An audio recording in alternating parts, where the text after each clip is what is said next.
Hey, how y'all doing? So what I told y'all, I was going to start doing car videos, reviews and stuff. We're going to take a quick in-depth tour and test drive of the 2011 Toyota Camry. This is actually my dad's new car. You'll notice you do not see a truck anymore. And you're probably thinking, Brock, did hell just freeze over? I'm assuming it did, because my dad is not usually the type to get a foreign made type vehicle. He's always liked the American made. But after what he's heard about Toyota, I'm going to try not to get the license plate. It's pretty much, his mind was set to get something better on gas too. This is a 4-cylinder model. This is the, I think it's a 2.4 liter, I'm not positive. We'll go ahead and start by opening the trunk. And there's one thing I do like about it. Oops, actually, I'm so used to my car. Good gosh, here's the key fob. It's really awkward, as you can see. Not one of my favorite things about the car, but we'll go ahead and open the trunk. The trunk actually automatically pops up, which is really neat. But you get this nice little cubby here. I am not too impressed by the fact there's no spare tire. Well, there is a spare tire, I'm pretty sure, under this, but it's probably a donut. You do get the emergency release right up there in case you get stuffed in the trunk. And these, I'm not too sure what these do, but I think these do lock the seats from folding in, but I'm not sure. You pull those out, and here's the interesting part. I've never seen a car where you can actually lock the seats, the folding down seats, so that basically locks trunk access. I got my car keys, let me find where. Now I do like that trunk where it's spring loaded pretty much and opens up without you having to like put your hand under it. But we'll go ahead and unlock it. This is pretty much as base as it gets. It appears that I cannot figure out how to get these seats down. These seats do fold, just like so. They fold down, and you got trunk access, extra space. Trunk space is not quite as big as my Impala, but could be better. And you just fold it back, it clicks, and the seat's pretty much locked. So that's kind of how you access the trunk for those of you from the rear seat. So if you have a Toyota and you're trying to figure this out, there you go. And both sides do fold. Yeah, get extra access to the trunk, as well as no, you don't get access through that. But we'll go ahead and fold this up. Fairly nice engineered car, considering you know, it was pretty decent price too, considering the age and the amount of miles, which we'll get to that in just a second. Go ahead and close the trunk down. I hope you didn't see the license plate. I don't really care, but one thing I do like are these did not come on the car factory. These were aftermarket from the previous owner. It's already unlocked. You get the awesome little electronic. You get the nice seat doohickey things. I don't know. I mean, you get the power sliding seats. No memory seats though. No memory seats. And the passenger seat is just manual. So it's only the driver's side. It's just like my car. But we're going to go ahead and show you a few of the features here. Here's the, I believe this is the hood release. We'll find that. We'll pop that up real quick before we actually start it. Like I said, this is the 2.4 liter, I'm assuming, Toyota 4-cylinder engine. Oh, trying to find this hood release. Let's see. I don't know Toyota that well, but oh, wow, that was actually, yeah. Okay, so this is a 4-cylinder. It's a variable valve time engine at that. Now a lot of people sit there and want to add. There's a few things I want to make note of this. If you actually get this car and you sit there and say it does not have cold air intake, yeah, it does. Right there. There's your cold air intake. So if you try to add it, don't even think about it because you got it right there. Engine parts look fairly clean. All the little inner workings. So let's get some of these leaves off. That's really not good to have I'm going to do my daddy a favor here. We're going to take it for a test drive in just a minute. But you do get the pretty decent battery. It looks a little corroded, so there may be a replacement coming very soon. But again, it's where your air filter is, cold air intake. Always love cars like that. You get better usage with that. Fuse box is located right there. It's a little different. It's pretty much the same as my car almost. Engine placement obviously a little different, but pretty much at the fuse box. Actually, on my car, the fuse box is located on the left. Pretty sure that's something that I don't know these cars that well, so I'm more used to the American made. So here's your Toyota emblem, which is very nice. I like that mesh kind of cover right there, kind of rubbery feel. But let's go ahead and start her up. Pretty sure this is the 4-cylinder model. Well, it's a 4-cylinder obviously, but let's go ahead and crank it up, let you get a listen, get a feel for it. Now this is actually nice. I don't know what this is. Oh, it's a change holder. I never noticed that. Okay, put whatever you want in there.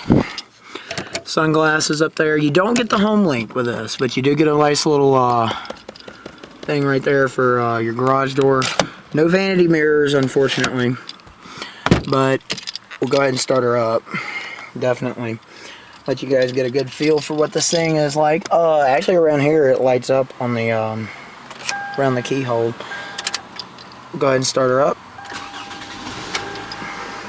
Starts right up. Air conditioning too is known in these cars to literally freeze your butt out. So now another thing you'll notice about the car, as most of these foreign made vehicles, sorry, I'm real OCD about having things open. One thing you will notice, you do have sport mode on these cars. I'll get at least somewhat of a focus for you. You get this nice little sport mode. Now, there's one thing I'm not a big fan of, and this is just, I'm really picky on this. You can see that's where the clock is located on the car, which I'm not a big fan of that. I like it to be at least in the near the radio, you know, pretty close to the radio. Now, people reported this thing, you can actually pop it right out. We're not going to try that though. Now, you get a nice little temperature. You don't get a driver information center, so if you get any lights that pop up, like that one right there, it's telling me to check something, but I don't know what it means. We'll check it later. You get just this little basic trip computer and temperature gauge there for the outside. This air conditioner is already blowing ice cold, which is really nice. Here is another thing. You get a nice little glove box. All your information as far as insurance goes and blah blah. Actually, this came with it. It's nicely spaced. Feels pretty solid, unlike my car. My car, it feels real cheap. So there are a few little cheap parts, cheap things about this car. Now, there's one that I'm not a big fan of. A lot of people pointed this out. You can take that right out. See, I don't know how well you saw that, but you can basically take these little trim pieces out. No effort. It's just, yeah. And you can just pop it back in just like that. Same goes right here too. You can just pop it right out. A lot of people actually like to do that and get rid of that. You get a nice little pocket there though. Right down here. I'm pretty sure that'll pop out too, but I'm not going to try it. In here, you got your little aux jack. It's really awkwardly placed, as well as a accessory port. You don't get USB. I think you do get that in the XLE model. Get a nice little CD player. Haven't tried it out. Made sure if it works or not. Satellite radio is an option in this, but we don't have the subscription for Sirius XM as of right now. But you do get it's option. It actually comes standard in these cars. So let me set my camera down. We're going to take it for a quick little test drive. And for you little gearheads and junkies out there. Oh, one more thing I'm going to show you. It's a little weird for me because, like I said, I'm used to the gear shifter. On my car, the gear shifter is on the column and not on the floor, but that's not important. You get this nice little, it goes down pretty deep too. A nice little storage bin. Put whatever you want in there, and that's actually removable, which is nice. Just slides right in, which is pretty decent. Alright, let me put my neck strap on so you guys can kind of get a decent view of what I'm seeing out the window of the car. Let's throw her in reverse. I'm gonna kind of back it out a little bit to show you. I'm not looking through the camera for once. And another thing, this 4-cylinder is actually really quirky. It's very peppy. It has really good pickup considering a 4-cylinder. I've actually never really had a car where you don't get much of a lag to it. So we'll go ahead and back her out. This is going to be interesting to say the least. One thing about the car that I do like and I don't like, and I'll explain everything. So there it goes. I mean, you push on the accelerator, you'd think you were on a 6-cylinder, but you're not.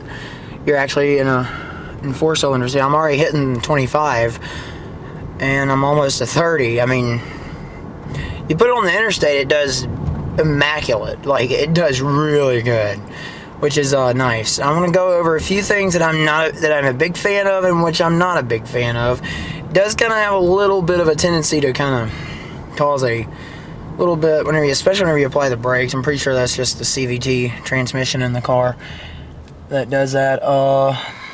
Here's your Mercedes. I'm gonna let him go. Go on, buddy. So he's got a nice little Mercedes. We're gonna take it down the test strip here in my neck of the woods.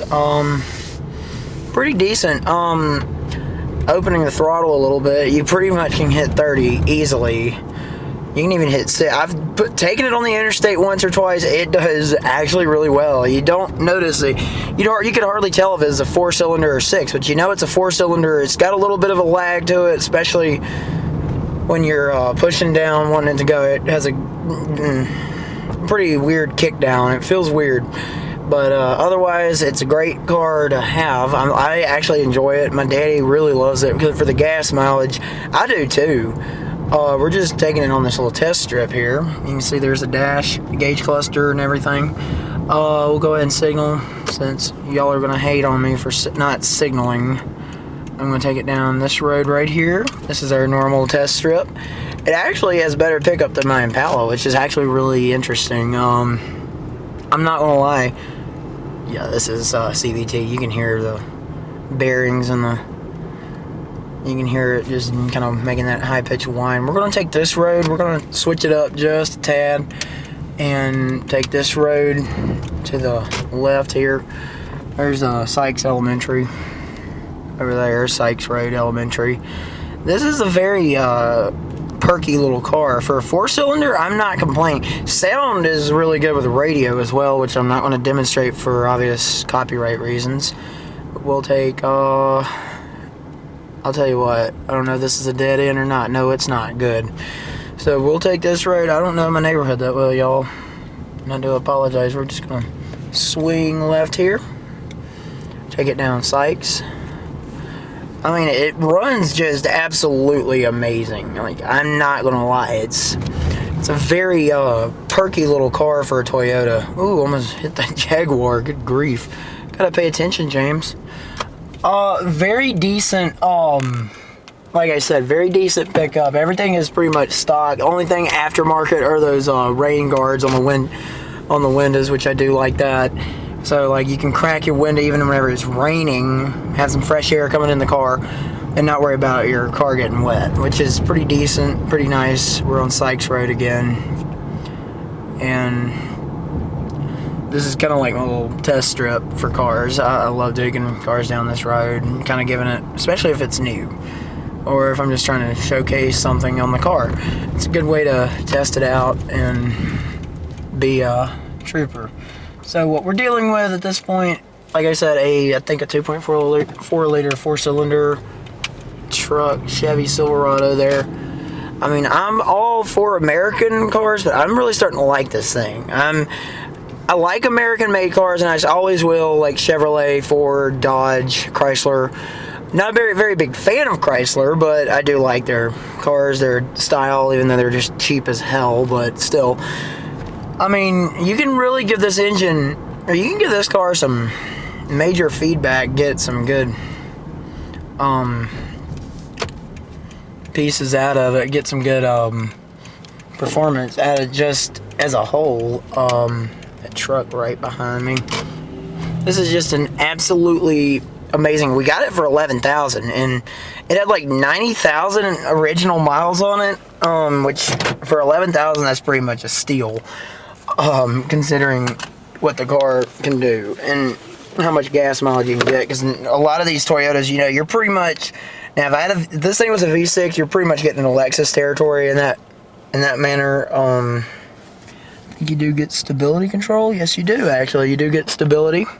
Get traction control on here. Buttons located really weirdly. But there's a few things I'm going to go over that I don't like.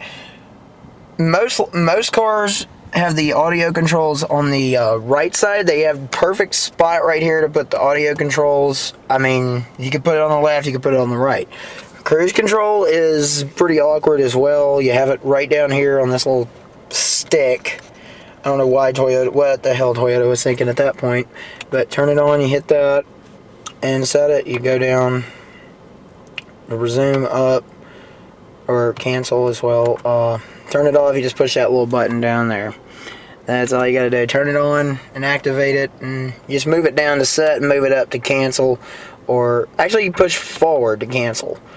Pretty weird. It's a little stick instead of like a button system. Like on my car, cruise control is right here on this side. Steering wheel, very meaty for a Toyota. I'm not complaining. Very decent and crisp colored dash. I don't know how well you can see it. I'll zoom in, but you can really see the dashboard pretty easily, even during the day. I don't think. Oh, I think you do get dimming controls here. You just turn it, obviously. Yeah, there you go. You can dim it, brighten it, whatever you need for your viewing pleasure or no. This car is just kind of, in my honest opinion, a lot of things are placed very strangely in this car, but it's absolutely amazing.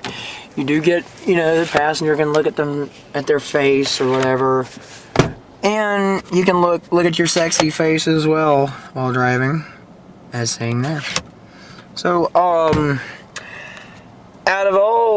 overall, this car is just immaculate. It's very nice.